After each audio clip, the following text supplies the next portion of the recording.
Komið sæl og blessuð og verið velkomin í þáttinn Suður með sjó. Þar segjum við ykkur sögur af fólki frá Suðurnesjum. Í þættinum heimsækjum við frumkvöðla fyrirtækið Skólamat, en stofnandi þess og eigandi Axel Jónsson, veitingamaður til margra ára á Suðurnesjum. Fyrirtækið hefur vaxið og dafnað og fagnar núna 20 ára afmæli á þessu ári. Axel Jónsson var lengi þekktasti veitingamaðurinn á Suðurnesjum og rak árabil veisluþjónustu sem hann stofnaði fyrir 41 ári. Axel opnaði einni veitingastað í Keflavík sem fyrstur fekk vínveitingaleyfi á Suðurnesjum. Hann gerði einnig flugmat í nokkur ár, en síðustu 20 árin hefur hann náð frábærum árangri í að gera mat fyrir leikskóla og grunnskólabörn á Suðurnesjum og á höfuðborgarsvæðinu. Fyrirtæki hans Skólamatur hefur vaxið mikið og hjá því starfa nú 120 manns. Axel alger frumkvöðull gerð skólamatar, en fyrsta hugmyndin í þá veru kom upp hjá honum þegar hann var í skólanefnd Keflavíkurbæjar, en þá var okkar maður í bæjarpólitíkinni. Þá varð hugmyndin bara til á blaði og í spjalli.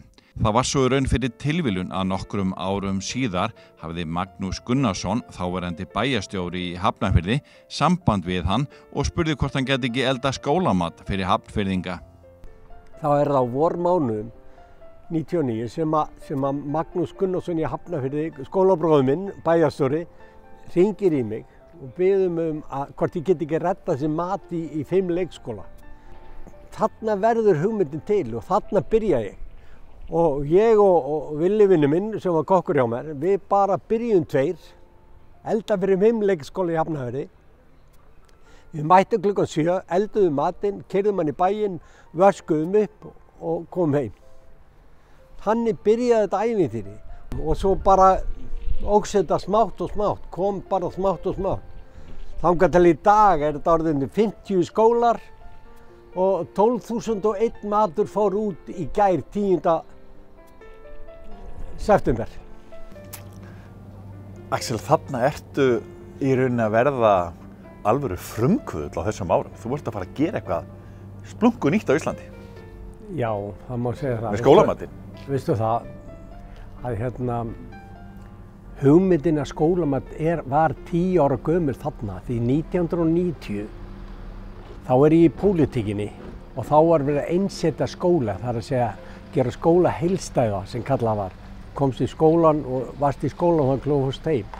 Áður fyrr var þetta tvískipt í skólanum. Hvað með það? Að þá sá ég fram á tækifæri að yrði mötunit í skólum. Og ég sagði við minn yfirmann, Ellert Eiríksson, bæjarstjóra þá, Ellert, ég skal hætta í pólitík og fara að sjá skólana og elda mat. Það var ekki tekið undir þetta þá og þannig að ég hélt bara áfram mínu starfi og kokkamennsku og allt það. Þetta var bara sett svona á hold? Þetta var sett á hold og það vaknaði aftur 99 þegar að þessi hugmynd leikskólana í Hafnarfirði kom fram og þá byrjaði þetta á fullu. En það sem háði mér alltaf var að ég besti þjódd sem hún færð, ég besti kokkur sem hún færð, en ég versti rekstramaður sem hún færð. Þannig að þar þurfti ég að taka mig á. Og til þess að gera það, þá lærði ég reyndi að fá son minn Jón til að kenna mér á Excel sem á honum tókst. Og þetta Excel fór ég með og setti allt sem í mínu höfði var inn í tölvuna og bjóð til hugmyndina að skólamat vegna þess að ég þurfti að reka þetta. Það var ekki nóg að elda eða þjóna, ég þurfti að reka. Þú þurftir að vita hvað hlutinni hvað var ég kom inn og vita hvað fór út. Og hvað varð eftir í raun. Hvað varð eftir og þetta grundvallaratriði í rekstri. Þarna byrjaði ég skref fyrir skref. Axel hafði farið til Ísafjarðar til vina sinna sem ráku hótel á staðnum og þar lá hann yfir útreikningum og hugmyndavinnunni. Síðan lá leiðin í banka til að fá fjármagn sem hann vantaði, en fyrstu viðbrögðin þar í upphafi voru ekki góð. Hann fékk nei í 2 bönkum, en hann gafst ekki upp og fór aftur eftir að hafa undirbúið sig enn betur í Sparisjóðinn, sjóð Suðurnesjamanna, og fékk fund með starfsmanni þar. Og ég sagði honum hugmyndina og ég lýsti honum fyrir honum hugmyndinni og ég var komið í tölvuna og ég var komið rekstraáætlun og ég vissi nákvæmlega núna hvað ég var að gera. Og ég bað hann að hjálpa mér í þessu. Við vissum að þetta myndi kosta pening að búa þessa hugmynd til. Og nú kom jákvætt svar en starfsmaður bankans var þó með varnagla á. Hann setti mig skilyrði að ég að gefa honum daglegar upplýsingar um sölu og daglegar upplýsingar um gjöld. Svona gekk þetta fyrstu vikurnar og mánuðina. Og hann var algjörlega inn í það sem ég var að gera og hann samþykkti þetta og að sjálfsögðu bankinn samþykkti að leyfa honum að gera þetta. Og þannig byrjaði þetta að þróast og síðan hefur þetta bara smátt og smátt vaxið. Við byrjuðum á leikskólum, við tókum síðan grunnskólan inn, einn af öðrum og þetta hefur bara í gegnum árin bara vaxið smátt og smátt. Allt frá því að Axel byrjaði með skólamat var hann með þann draum að börnin hans tvö, Fanný og Jón, sem bæði höfðu menntað sig í mannauðsmálum og viðskiptum, kæmu til hans í fyrirtækið.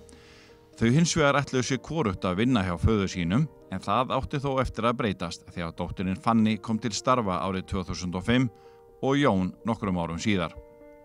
Og ég var alltaf að reyna að fá börnin mín inn í þetta, og til að aðstofa mig, vegna þess að, eins og ég sagði það oft, ég var besti kokkurinn, besti þjónninn, en ég var ekki besti rekstrarmaðurinn, en ég reyndi þarna að halda mér á mottunni og hafa eyðigefni fram, þannig að hafa þetta upp og þetta kom smátt og smátt þangað til að Nonni segir, sonur minn, hann segir, pabbi, ég held að það sé best að Fanný kom í vinnu. Þá hefur hann farin að finna eitthvað var rétt gert. Þannig að Fanný kom og Fanný er náttúrulega nagli. Hún er hörð og ákveðin og hún gerði stórkostlega hluti náttúrulega með góða starfsfólki sem við höfum alltaf haft og svo þróast það smátt og smátt þangað til að Nonni hætti í bankanum og sóttum vinnu í skólamat. Var hann ráðinn? Hann var ráðinn og börnin tóku þetta við og síðan liðu árin þetta óx og ég smátt og smátt fann það að ég fann fyrir olnboga. Ég var að verða gamall og þau voru smátt og smátt að taka yfir þetta allt og var það ekki bara gott?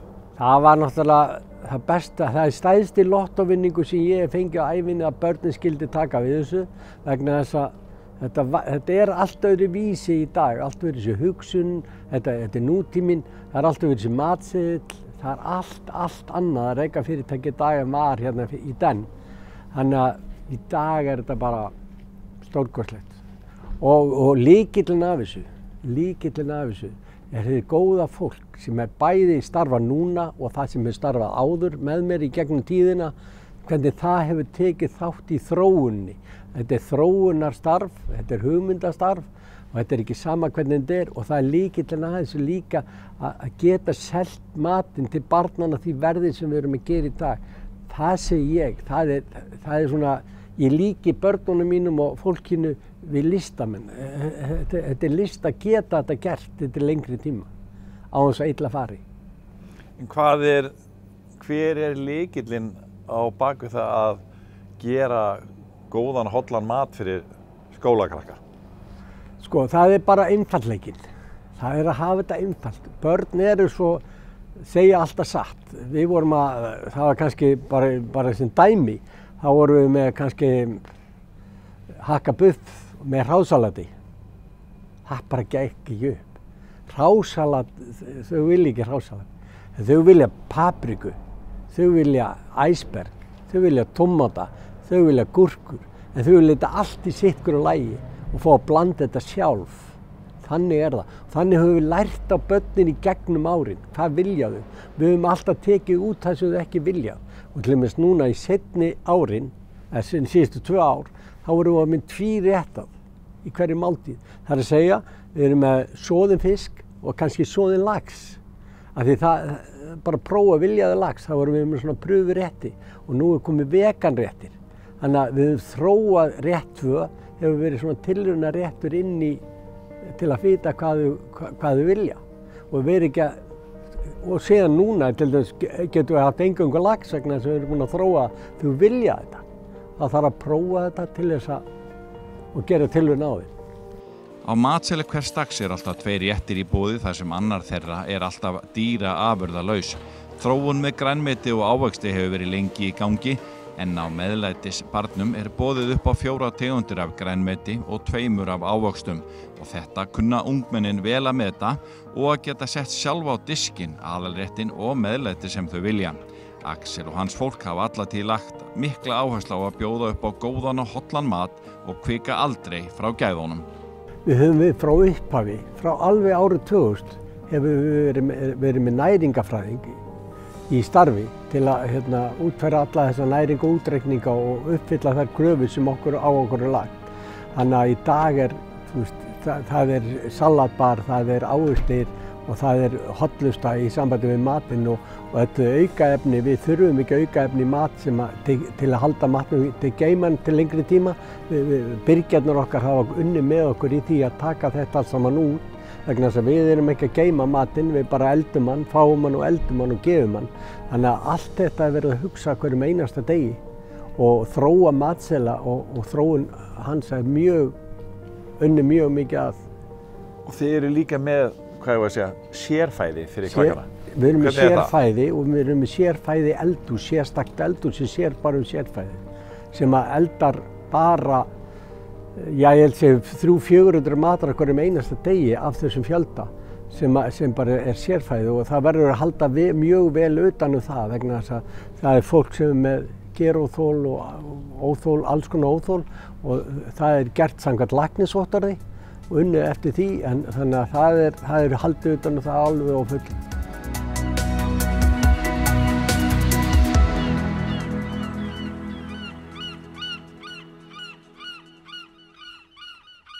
Komið sæl og verið velkomin með okkur í stutta kynningu á Suðurnesja Magasíni, vikulegu mannlífsþætti Víkurfrétta frá Suðurnesjum á Hringbraut. Já, við ætlum núna að sýna ykkur örlítið brot af því sem við erum að sýsla hér í hverri viku. Á Suðurnesjum eru 4 sveitarfélög og íbúarnir að verða 30.000. Svæðið að stækka mjög hratt og uppbyggingin í stíl við það.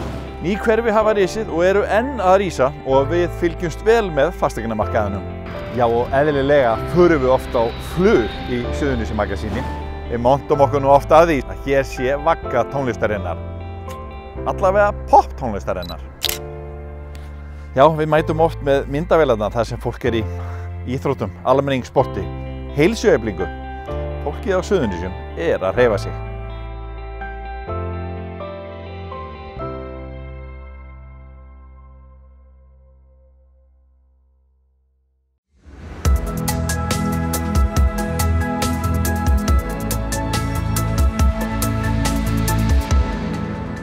Fanny var ekki há í loftinu þegar hún byrjaði að vinna með föður sínum þegar hann var í veitingaþjónustu.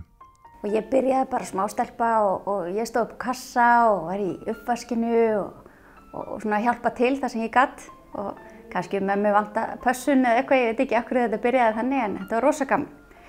En ég ætlaði mér alls ekki að vinna hjá pabba mínum, eiginlega bara var það síðasta sem ég ætlaði að gera.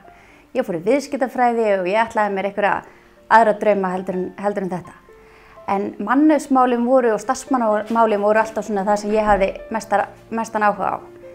Og svo var það 2005 að ég var bara í fæðingarorlofi og með stelpunni mín, Anna Þórunarfríði, og hann kemur til mín og þá var ég starfsmannastjóri hjá öðru fyrirtæki í bænum og hann segir bara ég býð þér framkvæmdastjórastöðuna og þú bara kemur til mín og bara miklu betra að vera í Kefló og svona vera með fjölskylduna hér. Og ég bara slæ til, ég var bara til í að prófa þetta, fara út fyrir þægindahringinn og bara pabbi lofaði öllu fögru og skipta sér ekki neinu og ég fengi að ráða öllu og það hefur svona gengið upp og ofan með að láta stjórn fyrir hann og fyrir mig. En þannig að þetta byrjaði bara svoleiðis. Og hvað ertu að gera hjá fyrirtækinu í dag? Ég mannustjóri og bróðir minn tók við þegar ég átti mitt annað barn, þá tók hann við framkvæmdastjórastöðunni og hann hefur bara haldið því og allir sáttu við það. Ég svona meiri í mannauðsmálunum og starfsmannamálunum og Nonni í tölunum og fjármálunum og svoleiðis. Nú hefur fyrirtæki vaxið mikið og hvað eru margir starfsmenn hjá ykkur í dag? Heyrðu, við erum 120. Þetta er rosalega stórt batteri. Við vorum að með minni 45 þegar ég byrjaði og það þótti bara hellingur. En já, nú erum við orðin 120. Og hvernig gengur að halda utan þennan þátt? Sko, við höfum haldið í þessari svona fjölskyldustemningu eða leggjum upp með það. Við erum fjölskyldufyrirtæki, við erum að vinna fyrir fjölskyldur og við erum fjölskyldu og lítum á okkur sem slíka, eða það er það sem við leggjum upp með. Við hittumst reglulega, höldum í svona vinskapinn utan vinnu og auðvitað þegar þetta eru svona stór hópur og þá hóar fólk sig saman kannski á vissum svæðum og slíkt en þetta gengur bara býsna vel og starfsmannaveltan er mjög lág fyrirtækinu. Ég er rosa þakklát og stolt af því. Jón kom úr bankageiranum og tók með sér góða reynslu þaðan. Hann er mjög sáttur með gang mála hjá Skólamat. Og það hefur bara gengið svakalega vel að þróa verkefni sem pabbi startaði, að þróa það áfram til að halda utan vöxtinn sem kemur til vegna þess að kúnninn er ánægður. Við fáum fleiri kúnna og það getur verið svolítið vandasamt að fylgja því eftir. Og það er bara gengið vel. Við getum sagt að búið til Skólamat á Íslandi sé frumkvöðlarstarf. Pabbi var einnig frumkvöðl í þessu verkefni. Hvernig, nú hefur rekstur verið misjafn í frumkvöðla fyrirtækjum á Íslandi og oftast frekar erfiður. Þetta hefur vaxið mikið og hvernig gengur þetta? Sko, pabbi, hann var ekki bara frumkvöðl í þessu verkefni. Pabbi er frumkvöðl, það er eiginlega, ef maður hægt að lýsa honum. Það er ekki rétt að kalla hann matreiðslumann eða matreiðslumeistara eða veitingamaður er á betur við hann, en frumkvöðl er hans lýsing, hann er þannig karakter. Og hann fær ennþann dag í dag, ég segi á 3 mánaða fresti, hugmynda einhverju alveg nýju eða nýjum útfærslum og það heldur okkur og svolítið á tánum af því að við erum ekki alveg þannig systkinin, við viljum svolítið hafa þetta inn í meiri ramma en hann.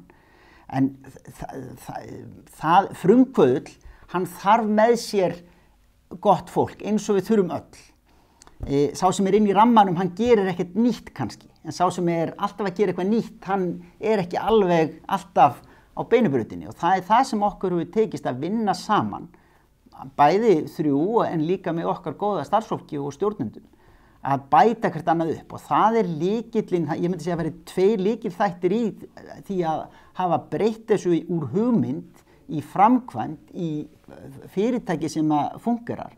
Það er að hlusta á kúnnan og ráða til sín gott fólk. Það er bara lykilþáttur að gera ekki bara vaða ekki áfram einn og halda maður vita allt best. En hvað segir Fanney það að þau 3 fjölskyldunni séu saman í þessu, þó svo að Axel sé búin að draga sig aðeins úr daglegum rekstri? Þau eru líklega ekki alltaf sammála, er það? Við sjáum hlutina kannski frá svolítið ólíku sjónarmiði sem er kannski lykillinn að þessu samstarfi, held ég. Og svo mamma segir ekkert rosa mikið, en þegar hún segir eitthvað, þá hlustum við. Þannig að þegar við erum öll einhvern veginn annarkvöld rosalega ósammála eða algjörlega sammála, þá kemur mamma stundum inn og segir, heyrðu, fyrirgefðu, hérna. Og þá hlustum við. Hvað heldur að sé svona lykillinn að því að þetta hefur gengið vel núna þessi hugmynd sem að pabbiðinn svona byrjar með að gera Skólamat? Þetta hann var búinn að vera lengi í veitingamennsku og annað, en þetta er svona hluti af því, tengist í, en þetta er samt öðru vísi. Hvað er það sem hefur drifið hann áfram öll þessi ár? Veistu það, ég er sannfærð að þegar þú hefur ástríðu fyrir því sem þú ert að gera, þá gerur það vel. Og þetta fyrirtæki, að pabbi hann er besti afi í öllum heiminum og náttúrulega besti pabbi. En hann hefur svo mikla og það skemmtilegasta sem hann gerir er að gefa barnabörnunum sínum að borða. Og það að geta gefið 12.000 börnum að borða er bara eitthvað sem hann gerir af ástríðu. Og bara það, ég held að það sé lykillinn að þessu fyrirtæki. Við erum hérna bara með hjartað á réttum staði í því sem við erum að gera. Við höfum farið í mikla vinnu við það að skilgreina þetta, hvernig við nálgumst þennan markað og læra á hann, því þetta er rosalega sérhæfður bransi sem við erum búin að koma okkur fyrir í. Og þið eru ekki bara í Reykjanesbæ eða á Suðurnesjum, þið eru miklu víðar. Hvernig gengur það? Það gengur bara. Hvað eru þið? Við erum á Suðurnesjum, á allflestum skólum á Suðurnesjum. Við erum í Garðabæ og Hafnarfirði og Kópavogi og Reykjavík og Mosfellsbæ. mismikið á þessum stöðum. Þannig að við erum hérna á suðvesturhorninu með okkar konsept og keyrum matinn tilbúin til eldunar á þessa staði. Þannig að það er svona fjarlægðin sem að takmarkar okkur þar. Og okkar konsept er þannig að við keyrum tilbúið til þess að elda á staðnum. Hitt fólki í fjölskyldunni það kannski kvarta mikið yfir því og börnin okkar og svona, við séum alltaf að tala um vinnuna. En þannig er þetta svolítið þegar mann er í þessari starfsemi mat, hann getur ekki verið annað en ástríða. Ef menn ætla að fara að hafa þetta bara sem Excel-skjal og prósentur, að þá held ég þetta fjari svolítið út. Menn verða að vera af þessu af ástríðu og áhuga og þannig gengur þetta. Að hafa umhyggju fyrir verkefninu í þessum viðkvæmum bransa sem er að eiga viðskipti við opinbera aðila, heimili með mat fyrir börn. Þetta er svo margt sem getur klikkað í þessu að það þarf að stíga varlega hvert einasta skref sem gert er. Og ef eitthvað minnsta feilspor er tekið í þessu verkefni að vera rosalega fljótur að rétta kúrsin. Og þá virka vel að vinna sem hópur og nýta reynslu og þekkingu og horfa til framtíðar. Nú förum við aftur í tímann til ársins 1983 en þá opnaði Axel veitingastaðinn Glóðina í Keflavík og skömmu eftir opnunina fékk staðurinn vinveitingaleyfi, fyrstur veitingastaða á Suðurnesjum.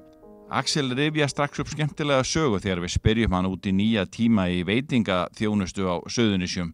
Það er að bjóða vín með mat. Bæjarfulltrúar í Keflavík voru meðal margra sem voru mjög ánægðir að geta komið á nýjan og glæsilegan veitingastað en hvöttu okkar mann til að sækja vinveitingaleyfi. Og þeir fengu gratinirða ísu, nautasteik, lamb og hvað þetta var nú. Og þá sögður alltaf heibítu, það vantar eitthvað. Já, það vantaði rauðvínið, það vantaði hvítvínið.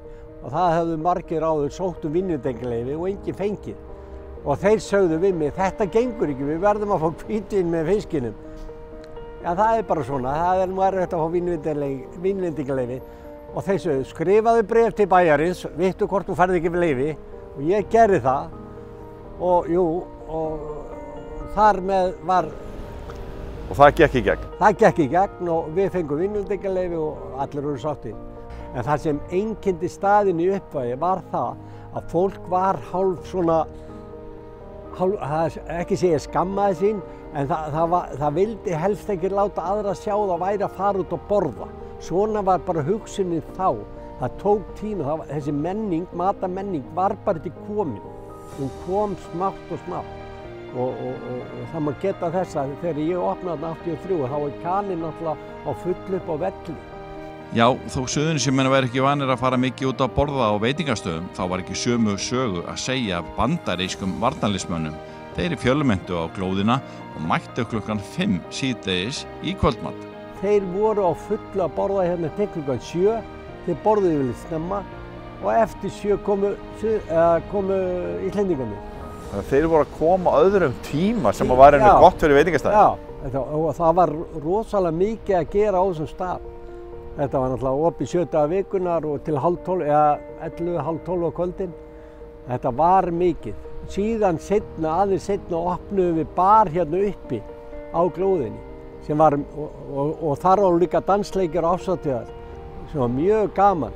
En þetta var gríðarleg minna. Ég man það alltaf að þegar svona í hápunktinum á þessu öllu saman, þá var ég að vinna til kannski 4 og 5 á nóttinni og þá kom ég heim og þá voru einu áhyggjurnar mínar, þær voru þær hvort ég gæti sofnað til að geta vaknað aftur klukkan 8.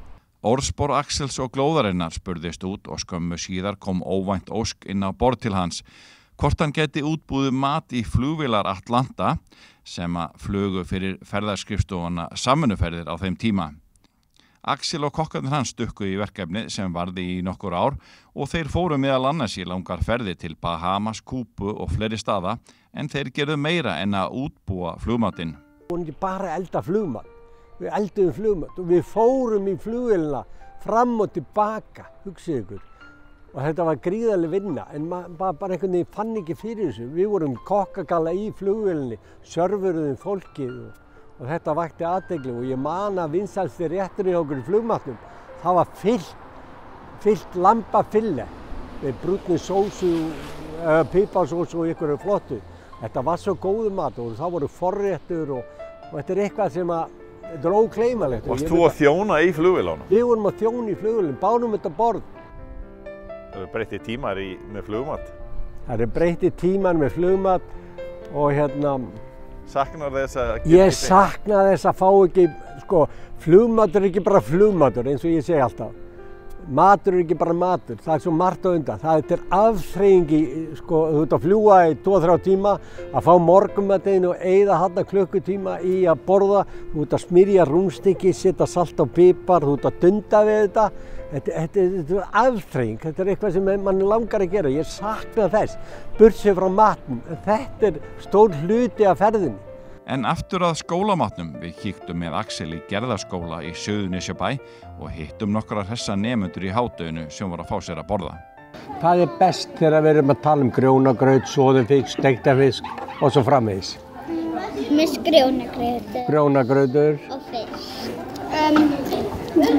En segið mér eitt, hvað er það versta sem þið fáið? Ekka. Allt gott? Já, Ok. Ekka. Er það eitthvað sem ég á ekki að hafa, til dæmis eins og paprika? Jú, ég elska papriku. Elskar papriku? Já, ég elska papriku. Varum svolítið að hætta að koma með hennan lauk? Já. Nei, þessi laukur er bestur. Er það? Já. Besti maturinn? Já. Þessi? Bollurnar? Mér finnst það kjötsúpa. Ok. Mesti? Grjónagrauturinn. Segðu mér Plokkfiskurinn líka mjög góður. Já, plokkfiskurinn góður. Ok. En svona yfir höfuð, frá 1 upp í 10. Hvað fæ ég einhvern? Bara fyrir matinn og það? Bara fyrir matinn. Það horfur heilstætt yfir þetta allt saman. 9. 8. 9, 8. 8. 8. Það er mjög góð einhvern. Jó, það er rosalega góð tilfinning. Þegar maður er að tala við þau og spurja þau og reyna að fá svona fallega gagnrýni eða einhverja gagnrýni, að þá þetta er mjög jákvætt og hefur gengið vel. Enda frá upphafi hefur aðalatriði verið, það er að gefa þeim góða mat og vanda til verka, vanda hráefnisinnkaup og allt frá upphafi til enda, þá fer þetta vel. Ef þú ert með sálinn og hjartað í þessu, þá getur þetta ekki endað öðruvísi. Sumir segja þessu grjónagrautur, ég myndi segja að það væri svona 80% vinsæll, en það kemur óvart, sumir alls ekki, það var skrítið. Og svo er bara eins og kjötsúpan og plokkfiskur, hann er vinsæll, það kemur óvart. Svo fór ég að spyrja að því mér finnst besta fiskibólurnar sem ég er að gera af öllum mat. Þau eru bara allt í lagi, jú, allt í lagi, þau eru góðar. Ég er spældur yfir því, mér finnst það besta, svo smekkurinn misjafn. Ég held að matarvenjur hafi breyst til dæmis frá því að ég var í skóla og þetta er núna. Ég er að sjá það alveg. Það er ýmislegt sem er að detta út sem að ég elskaði, en svo er maður að sjá það. Þetta er líka bara, þarna þetta rætur inn í búðirnar í einhver foreldra inn á heimili. En svo hefur það líka breyst. Flestir foreldrar borða í vinnunni sinni, eða margir, og talalega börnin borða í skólan og þá spyr maður hvað er á kvöldin. Það á að vera auðvitað samverðsum fjölskyldunar, þá eiga þau meiri valmöguleika á því að hafa einfaldari mat. En númer 1, samverðstund. Það er mikilvægt að börnin fái góða máltíð í skólanum. Þetta er vinnustæðinu þeirra og þau þurfa bensín. Við leggjum mikið upp á því að þau borði vel heima á þessari morgnana og það er mjög mikilvægt að þau fái hollan og góðan valkost í hádeginu líka til að geta klárað daginn. Þetta er að koma fram í námsárangri? Ég vil trúa því, já. Og ég held að það sé ekki spurning að það hafi áhrif á námsárangur þegar að börnin eru vel nærð.